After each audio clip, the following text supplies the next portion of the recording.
Hola a todos. Como ya os han dicho, me llamo Luisa Sanz y bueno, pues le he puesto el título así a la presentación un poco en plan jocoso porque bueno, quería intentar que fuera un poco amena y porque al final, dentro de la carrera de un informático, aventuras las vais a encontrar siempre, básicamente en cada proyecto, porque cada proyecto es un mundo. Te enfrentas con empresas de distintos tipos, con personas de todo tipo de entornos y de áreas y, bueno, pues la verdad es que da para mucho. He querido plantear la presentación contándoos primero mi trayectoria profesional, luego intentando desmontar algunos mitos en el sentido de los papeles que han ocupado y que siguen ocupando las mujeres dentro de la tecnología, la ingeniería y la ciencia. Y luego, digamos, como mi aportación personal, en vez de una píldora de conocimiento, yo he preferido contaros mi experiencia investigadora, porque la investigación yo la descubrí hace poco también, relativamente. Era algo de lo que nunca me habían hablado cuando estudié, que veías como una cosa muy lejana, te imaginabas ahí a científicos en laboratorios. Y la verdad es que es un campo nuevo, diferente, que te permite seguir disfrutando de cosas nuevas dentro de la profesión que ni te imaginabas que podías llegar a hacer. Entonces, bueno, pues he decidido, por si algún día os decidís a ello, contaros un poco cómo va el tema.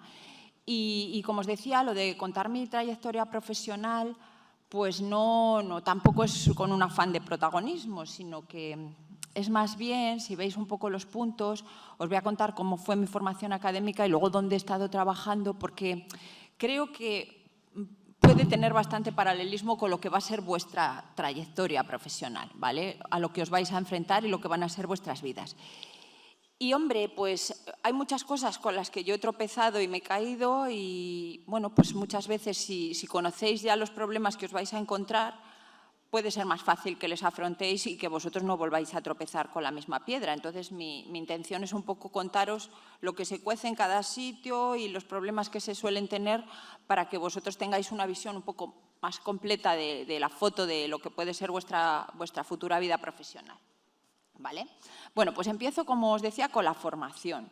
Yo esto ya es más antiguo que el catarro, ¿no? Yo estudié, no existía ni siquiera ingeniería en el año en que yo me matriculé. Era el cuarto año en que estaba la diplomatura de informática en Valladolid. La gente no sabía ni lo que era eso. Cuando decías que estudiabas informática, todo el mundo te decía en qué academia, nadie daba por hecho que eso era una carrera. Y yo estaba deseando terminar, yo quería trabajar, estaba harta de estudiar, toda la vida estudiando, yo lo que quería era una carrera que me diera un trabajo y trabajar lo antes posible. Y eso hice, yo no había presentado todavía el proyecto fin de carrera, me faltaban yo creo 3 meses para terminar la carrera y ya me contrataron en una empresa en Medina de Río Seco, una empresa de desarrollo, ya con un sueldo majillo, y el proyecto fin de carrera lo presenté ya estando trabajando. Luego quise seguir estudiando la ingeniería superior. Bueno, de hecho seguí durante 3 o 4 años, pero era durísimo compatibilizar los estudios con el trabajo, sobre todo cuando acabas de empezar a trabajar, tienes muy poca experiencia, cada cosa es un mundo. Entonces, pues llegó a ser tan estresante que yo me daba cuenta que no podía presentarme a los exámenes, que yo creo que en el 96 o así lo dejé, con la carrera a medias, ¿vale? Tenía aprobada aproximadamente la mitad de los 2 cursos que quedaban.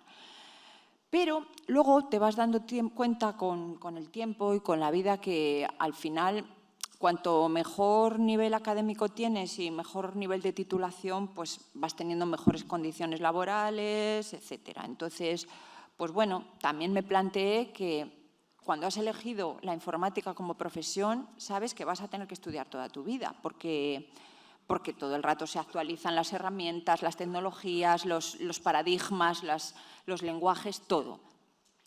Con lo cual, tú ya cuentas con que estudiar vas a tener que estudiar, aunque sea por tu cuenta, mirándote un manual, cada vez que cambien una versión, cada vez que cambien un producto, vas a tener que estudiar. Y entonces, pues me planteé que, bueno, pues poquito a poco, retomar, que no había podido terminar la superior y yo también tenía ahí clavada una espinita, y dije, pues hago el grado, que era cuando ya había empezado el Plan Bolonia, y los estudios también con el Plan Bolonia se han vuelto mucho más prácticos, ya no son tanto exámenes teóricos como antes, sino que se miran las competencias del alumno y se evalúa mucho mediante prácticas.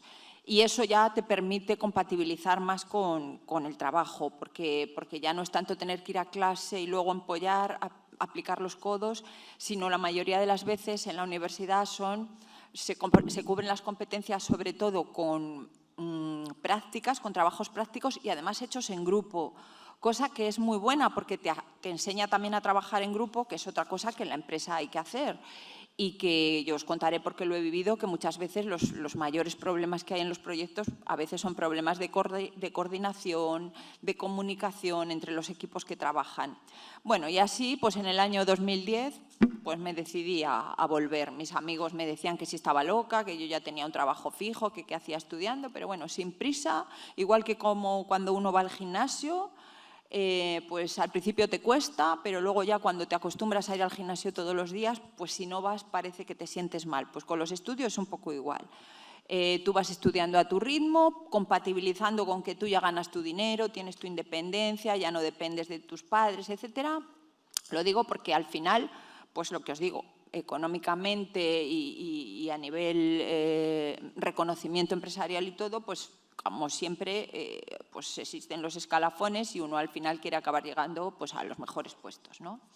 Después ya, una vez que me había animado, pues me metí con un máster de investigación en tecnologías de la información y las comunicaciones, que tardé 2 años en hacerlo, y cuando lo terminé, pues ya me decidí al doctorado, pues porque al final es la máxima graduación académica y bueno, es un reconocimiento también personal de decir, pues soy capaz de hacerlo, puedo llegar hasta donde me proponga, ¿vale?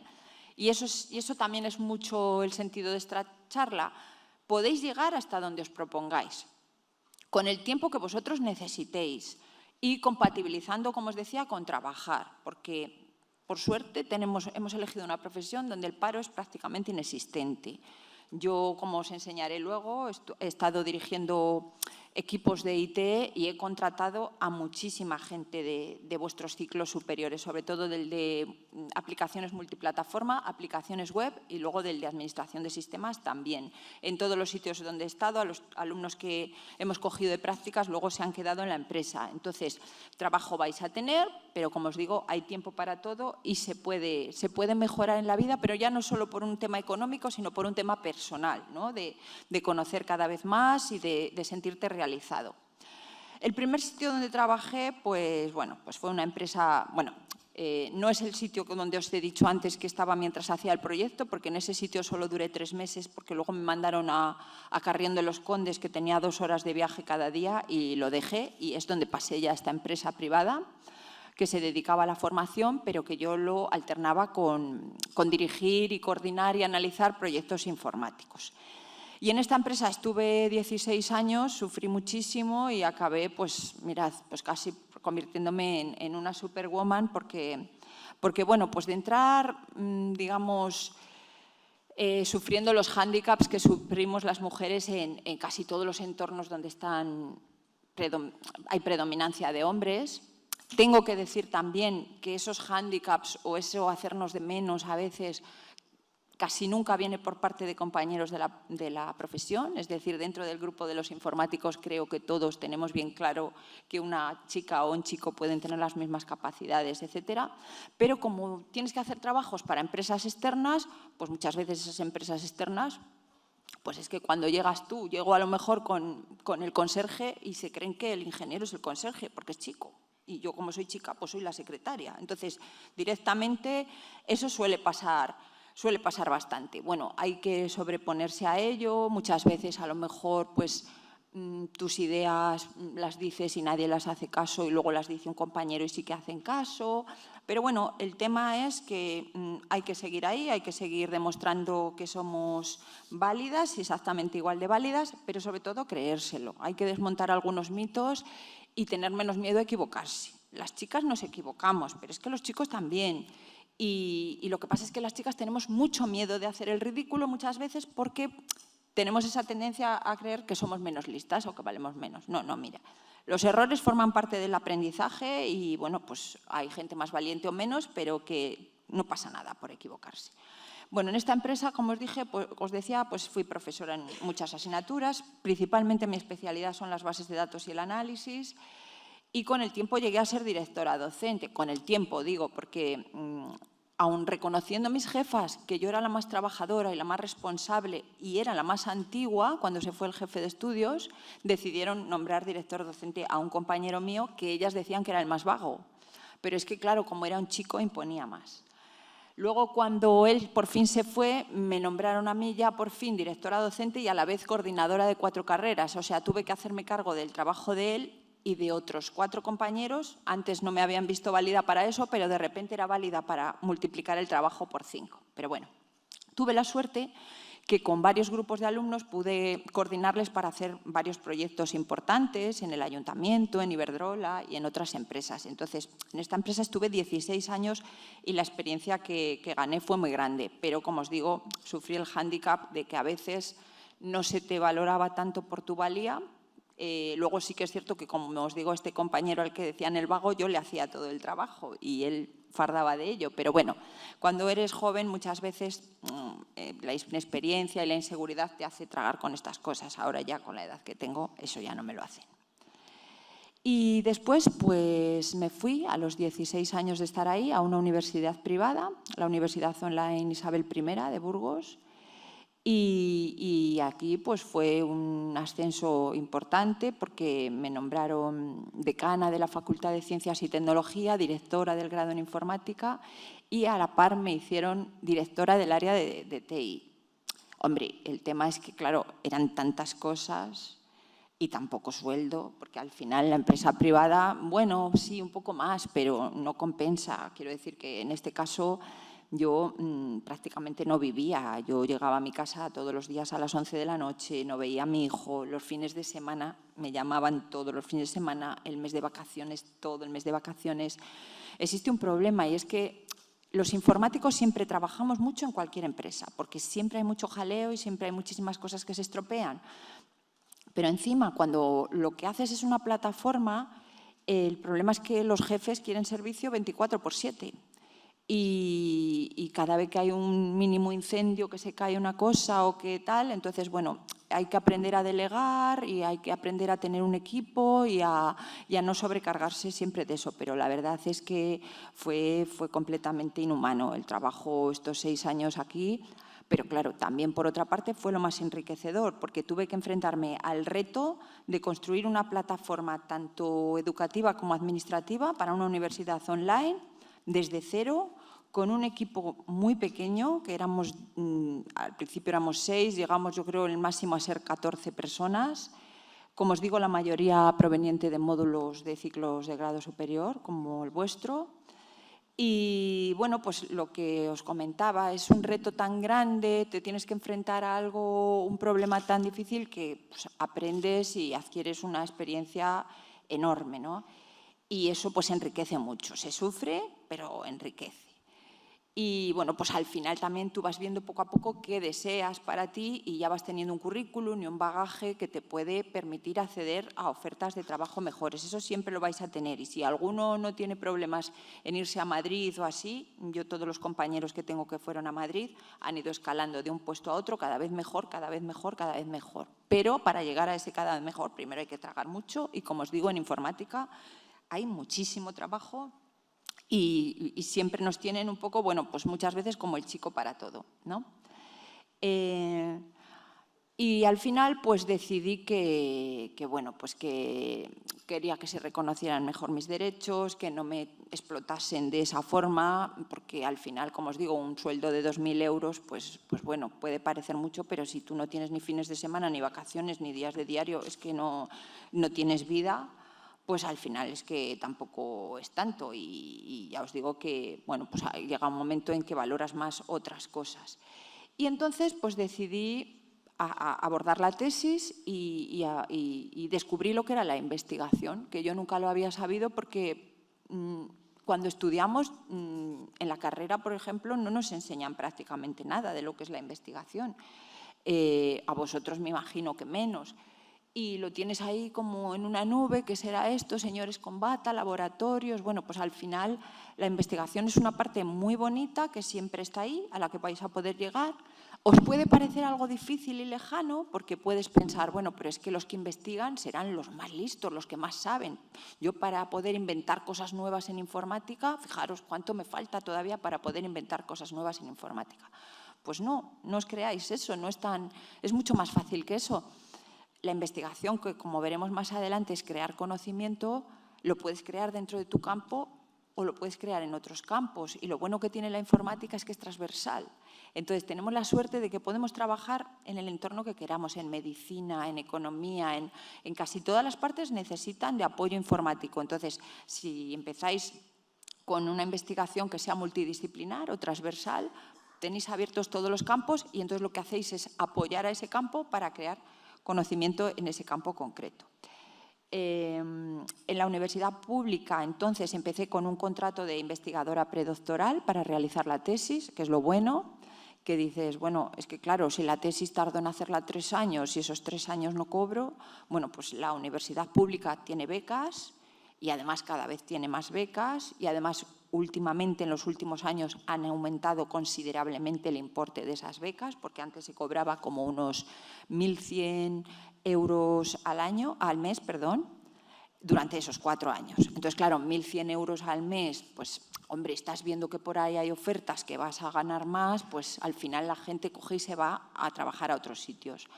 Pero es que pues desde hace un par de años, con algunos cambios que hubo en la legislación para mejorar las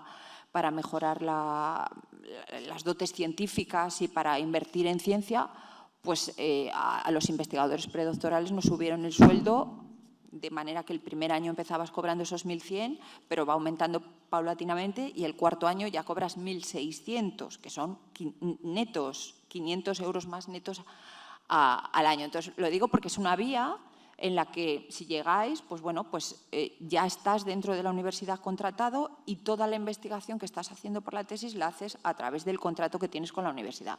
Claro, tienes que ganarle ese contrato.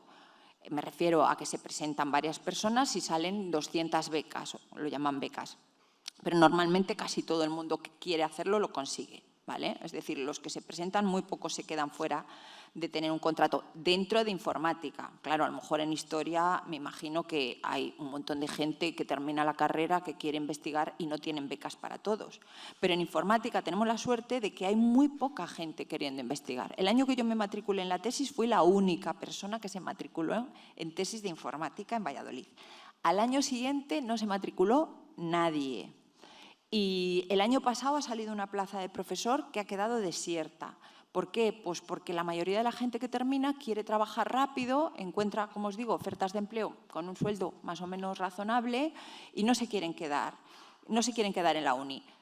Pero por eso os digo que si a alguno le atrae el mundo de la investigación y va además poderlo compatibilizar con su trabajo actual, pues que sepáis que aquí hay una muy buena vía, porque vais a encontrar un hueco seguro. Ahora mismo estamos buscando en la universidad más gente que quiera hacer tesis y que quiera hacer investigación. Entonces, como os digo, empecé con ese contrato de investigadora 4 años. Mientras lo hacía, te dejan colaborar, si quieres, apoyando y dando formación en algunas asignaturas como ayudante. Y luego, cuando presenté la tesis, me hicieron un contrato postdoctoral.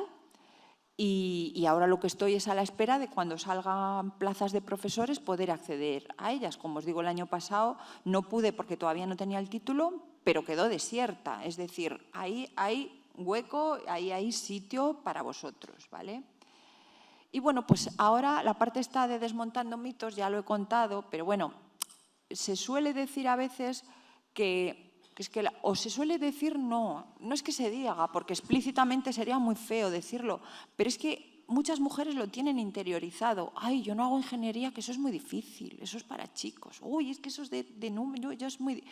Entonces, no, las mujeres pueden tener otros intereses, en principio muy condicionados por la educación que han recibido, pero no son menos listas. Y como anécdota, pues aquí un ejemplo, ¿no? Marilyn Bonne-Savant fue en 1986, entró en el libro Guinness de los récords como la persona con mayor coeficiente intelectual del mundo. Como le han hecho tantísimos test distintos, pues no se sabe exactamente cuál tiene. Dicen que está entre 167 y 228, dependiendo de las pruebas que haya hecho, pero durante, ya os digo, en esa época, en la época de los 80 y los 90, era la persona más inteligente del mundo, y los dos que estaban en segundo puesto les sacaba por lo menos 40 o 50 puntos ella, ¿vale? Luego también está el mito de que a las mujeres no se les da bien la tecnología o la ingeniería, ¿no? Pues aquí tenemos, por ejemplo, a Margaret Hamilton, que fue quien creó el código fuente del programa Apolo, que es el programa que nos llevó a la Luna. El código fuente que ella hizo, veis ahí con esas torres, todo eso es lo que programó. Creo que sí que conoceréis a Ada Lovelace, que tenía mucha relación con Lord Byron, que fue una de las precursoras en formalizar lenguajes de programación. De hecho, tenemos un lenguaje que se llama Ada en honor suyo. Bueno, cada uno tiene su forma de ver las cosas. Yo soy de las que piensan que no existen cerebros rosas ni azules, que todos tenemos unas diferencias hormonales y físicas, y sobre todo unas diferencias muy condicionadas por la educación, la que nos dan nuestros padres y la que nos da el entorno a través de anuncios, de publicidad, etcétera, que nos hacen ver un poco o que nos guían hacia dónde debemos ir. Pero lo que sí que es cierto es que, por ejemplo, cuando yo estudié informática de gestión, que era lo que yo decía, se decía que era para chicas, porque era la fácil. Ingeniería de organización industrial era para chicas, porque era la fácil. Era como que las chicas siempre elegían lo fácil. Y cuando te pones a observar un poco, en general, las chicas lo que solemos elegir más son aquellas carreras en las que se incluyen competencias relacionadas con la organización, la gestión, el control, más que con competencias técnicas. Y suele ser porque las chicas en general tenemos una visión más holística de las cosas, porque tenemos que estar preocupadas de 80 cosas, el bolso, mi hijo llama, la comida, el médico y tal. Entonces, al final, cuando tú trabajas, aplicas esa deformación y entonces estás analizando todas las variables, y muchas veces estás analizando variables que a un hombre no se le habrían ocurrido, porque no ha tenido ese tipo de problemas. De hecho, por ejemplo, ha habido veces que ha habido que modificar cierto software porque se han hecho mandos a distancia que no eran válidos para mujeres, no se había estudiado para mujeres, o ¿cómo se llaman los muñequitos estos que van en los coches, los crash test dummies? Pues estaban probados para hombres, pero no se habían probado para mujeres. Entonces, hace falta que las mujeres están ahí para aportar esa visión que enriquece, que al final es sumar, porque aunque veamos o podamos en algunas ocasiones ver el mundo de distinta manera, el mundo solo es uno y está formado por todas esas visiones, ¿no? Estas son las programadoras originales del ENIAC, de izquierda a derecha, esos son sus nombres. Y luego, pues incluso también en el diseño industrial, esta es la diseñadora del Mac original, Susan Kare, ¿vale? Entonces, una vez que hemos visto que ese mito que muchas chicas tenemos interiorizado o teníamos, hay que desmontarlo y hay que creérselo. Tú puedes igual que cualquiera, ni más ni menos. Puedes lo mismo, depende mucho de tu esfuerzo, de tu trabajo y de lo que te guste lo que estás haciendo, porque al final, cuando uno tiene éxito, normalmente es porque lo que hace le gusta y entonces trabaja mucho sobre ello y profundiza en ello. Y entonces ahí es donde voy a daros ahora un poco unos tips sobre lo que es la investigación en plataformas educativas, porque es lo que yo más conozco, porque, como os decía en la Isabel, trabajamos en una plataforma que estaba desarrollada sobre Moodle y luego se programó encima de ello para personalizarlo, pero igual que el Moodle, igual que otras aplicaciones que hay de software libre, pues si las manejáis bien, por ejemplo, gente que maneje bien Moodle, que sepa configurarlo y que sepa programar sobre ello, nosotros hemos puesto muchas veces ofertas de empleo y nos costaba encontrar. Entonces, digo que si os gusta este tema, es un campo en el que si os especializáis un poco y controláis un poco cómo funciona Moodle y cómo enriquecerlo, pues casi seguro que vais a encontrar mucha oferta de trabajo, porque es que la formación ya se va incluyendo en todas las empresas. Es que Michelin tiene una plataforma de formación, es que Renault también tiene su propia. Entonces, lo que antes era formación presencial, y ya sabéis con la pandemia, pues todas las empresas han querido poner en marcha plataformas de formación interna. Entonces, en cualquier parte podéis encontrar trabajo de este tipo. Os cuento un poco de qué iba mi tesis. Uy, perdón, que me he pasado.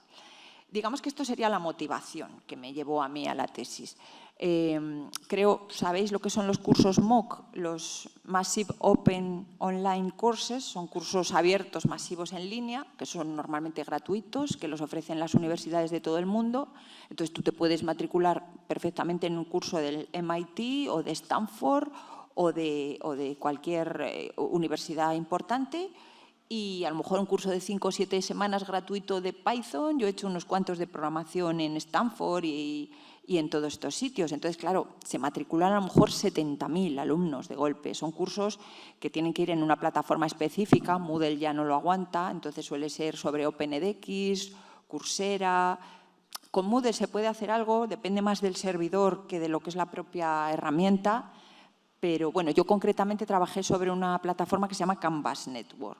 Entonces, el tema es que en estos cursos, al haber tanta gente, el modelo pedagógico que se implementa es lo que se llama el modelo instruccional. Es soltarle cosas al alumno y que el alumno se las coma. Vídeos y vídeos y vídeos y vídeos, y luego te hago un test. Y más vídeos y vídeos y te hago otro test. Entonces, bueno, ese es un modelo instruccional o un modelo docente un poco obsoleto, que era el del busto parlante, el del profesor que te cuenta la chapa y luego tú haces un examen. En docencia se ha avanzado mucho en eso. Desde hace muchos años se han puesto en práctica lo que son las pedagogías activas, como el aprendizaje colaborativo, el aprendizaje basado en proyectos, etcétera. Y claro, el alumno aprende mucho más con este tipo de aprendizaje, pero porque se activan competencias que no se activan de la otra forma. Competencias verbales, competencias organizativas, es decir, una práctica en grupo aporta mucho más que un profesor soltando una chapa después de un examen. Eso está súper asumido ya en los entornos, digamos, educacionales. Pero ¿qué pasa? Que, como os decía, en estos cursos con 70.000 alumnos, ¿cómo organizas tú 70.000 alumnos? Pues no queda más remedio que soltarles un vídeo y hacerles un examen de test que se corrija solo, porque si no los profesores no podrían abordarlo. Pero claro, estamos haciendo que la educación llegue a todo el mundo, hasta la gente más pobre, hasta la gente más necesitada, a los sitios más necesitados, pero les estamos dando una formación que es de una calidad baja. ¿Por qué no incorporamos esas mejoras pedagógicas también dentro de los MOOC? Bueno, pues así me planteé yo poder introducir el aprendizaje colaborativo en los MOOC, es decir, conseguir que los alumnos puedan hacer trabajos en grupo y que el profesor pueda gestionar esos grupos, porque claro, como os vuelvo a decir, 70.000 alumnos en un curso, ¿cómo organiza el profesor los grupos? Ver si un grupo no está trabajando, ver si hay alumnos en un grupo que no han entregado. Luego, otra cosa que pasa en los MOOC es que muchísima gente no está. Como es gratis, se matriculan, pero de esos 70.000 a lo mejor realmente están yendo al curso 3.000. Entonces hay un montón ahí de zombies que, claro, si te toca en un curso con 5 personas, hacer una práctica en grupo con 5 personas que no están, pues es que no sirve para nada más que para desesperarte. Y entonces, pues así yo me planteé como objetivo de mi tesis ayudar a los profesores con herramientas que hubiera creado yo dentro de la plataforma para que los profesores que den cursos dentro de los MOOC pues puedan implementar el aprendizaje colaborativo y mandarles a sus alumnos que realicen prácticas grupales. Vale, en toda tesis hay que plantear una pregunta de investigación o un objetivo principal, ¿vale? Bueno, cuando la tesis es de ciencias puras, como matemáticas, física o así, a esto se le suele llamar hipótesis. Y luego dentro de la tesis tienes que demostrar si esa hipótesis es cierta. En ciencias más blandas o también en ciencias sociales, como la educación, la psicología, etcétera, lo que se suele plantear es una pregunta de investigación a la cual tienes que dar respuesta a lo largo de la tesis. Entonces, muchas preguntas de investigación de ese tipo es ¿cómo se podría ayudar a los profesores? ¿Vale? Mi pregunta de investigación era ¿cómo podría apoyar yo a los profesores de MOOC, tanto en el diseño como en la implementación de dinámicas de formación de grupos dentro de estas plataformas masivas? No sabía yo que aquí había una transición, ya no me acordaba. Y entonces, cuando se plantea una tesis, se plantea la pregunta de investigación o el objetivo principal, pero luego hay que plantear unos objetivos secundarios. Y a esos objetivos hay que responder y normalmente la respuesta que das a cada uno de esos objetivos es lo que se llama una contribución de la tesis. Entonces, yo lo primero que me planteé, el primer objetivo que me planteé era identificar y categorizar, es decir, hacer una taxonomía, una jerarquía de todos los temas que podían fastidiar, influir o perjudicar cuando se quieren hacer grupos en un entorno con 70.000 alumnos y además con muchos de ellos que ni siquiera van a pisar por clase. Porque en un entorno presencial siempre tienes algunos que se piran. En la universidad, en FP, en cualquier sitio. Pero puede ser un 10%, no un 70%. Es que en los MOOC lo más habitual es la gente que no va. Entonces, primero de todo, identificar cuáles son los factores críticos. Segundo, elaborar una especie de guías que ayuden a los profesores a pensar y a diseñar. Y por último, y lo más informático, era elaborar una serie de herramientas informáticas que al profesor le dieran soporte, cobertura para hacer los grupos, monitorizar los grupos, ver cómo va cada grupo en cada momento, reestructurar esos grupos si ve que está habiendo problemas en alguno de ellos. Diseñé también una arquitectura de lo que serían, si alguien después de mí quiere crear más herramientas, yo le he dado una arquitectura de dónde hay que tomar datos, de dónde hay que leerlos, una arquitectura que se llama de adaptador, donde lo que se hacen es crear adaptadores, ¿vale? Y luego unos nodos centrales dentro del sistema que vamos a desarrollar. Y entonces, bueno, pues un poco lo que yo quería era meteros el gusanillo de lo que es la investigación, no para mañana ni para pasado, pero para que lo tengáis ahí en la cabeza para un futuro, para cuando estéis trabajando y estéis un poco hastiados de otra vez lo mismo, o llevo mucho tiempo en aquí siempre me están explotando, no me valoran. Bueno, pues podéis ir a la vez labrándoos un futuro paralelo, ¿de acuerdo? Y como os decía, os puede dar un poquito de miedo porque podéis decir, pero investigar yo, ¿cómo voy a investigar yo si estoy todavía muy pez? Bueno, pues como os decía, investigamos para crear nuevo conocimiento. El tema es que no tenemos los informáticos y los telecos también. Tenemos la suerte de que ese nuevo conocimiento no tiene por qué ser en nuestro campo. Podemos trabajar en la investigación, como os decía, multidisciplinar y entonces podemos trabajar, por ejemplo, como en mi caso, con profesores y pedagogos. Entonces, a mí me ha tocado aprender algunas cosas de pedagogía, ¿vale? Me he tenido que leer algún libro porque es que si no, no me podía entender con ellos. Luego, por ejemplo, también he hecho algunas cosas fuera de la universidad de medicina, ¿vale? Un grupo de conocidos médicos, radiólogos concretamente, pues se plantearon o tenían muchísimas radiografías, escáneres, TAC, diagnóstico a través de la imagen, ¿vale? Y ellos lo que querían era hacer una red neuronal, un sistema experto con inteligencia artificial que pudiera sacar conclusiones de esas placas, radiografías, etcétera. De esa forma hicimos una especie de sistema detector de COVID, ¿de acuerdo? Entonces, era un sistema que automáticamente le pasas la radiografía y te da el tanto por ciento de probabilidades de que haya COVID. ¿Cómo se puede hacer todo esto? Pues gracias al Big Data. Nosotros, como sabemos que ahora vamos dejando trazas por todas partes, eso es lo que pasa con las plataformas educativas, por eso se investiga también sobre ellas.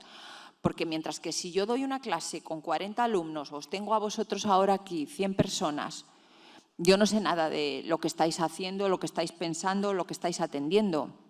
Pero si estamos en una plataforma educativa, lo que hacéis deja trazas. Si habéis visto un vídeo 4 veces, eso queda registrado. Si no habéis visto el vídeo o lo habéis pasado a doble velocidad, también queda registrado.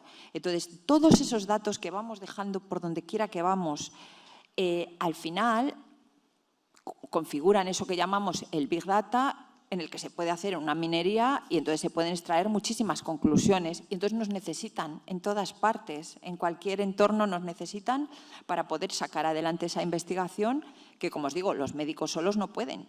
Los médicos saben lo que quieren, pero quien les tenemos que proporcionar los medios y las herramientas somos nosotros. Entonces, bueno, pues yo lo que quería era ilustraros un poco en otra posibilidad, que aunque no sea para mañana, espero que algún día alguno os animéis, porque os sirve para ver que todavía nos queda un mundo nuevo de posibilidades y que tu carrera, a pesar de que lleves 20 años trabajando, puede seguir siendo muy ilusionante y sorprenderte cada día pues, con cosas que no te esperabas. Y como yo os decía, al final para triunfar y para ser bueno no es lo más importante ser el más listo. Sí que es muy importante ser trabajador y sí que es muy importante que lo que estés haciendo te gusta. Entonces, si llevas 10 años, yo qué sé, arreglando impresoras o conectando impresoras y estás hasta el gorro de decirle al usuario que lo que pasa es que la tiene desenchufada, porque es que al final cuando estás en un servicio técnico, mi marido trabaja en un servicio técnico en la Junta, pues todo a lo largo de los años acaba hastiando un poco y quieres más y necesitas más, conocer más cosas, hacer cosas nuevas y como os digo, aquí se os abre un campo muy grande de cosas muy ilusionantes y muy enriquecedoras. ¿De acuerdo? Y ya está. Con eso ya os he contado todo lo que quería contaros. Pero...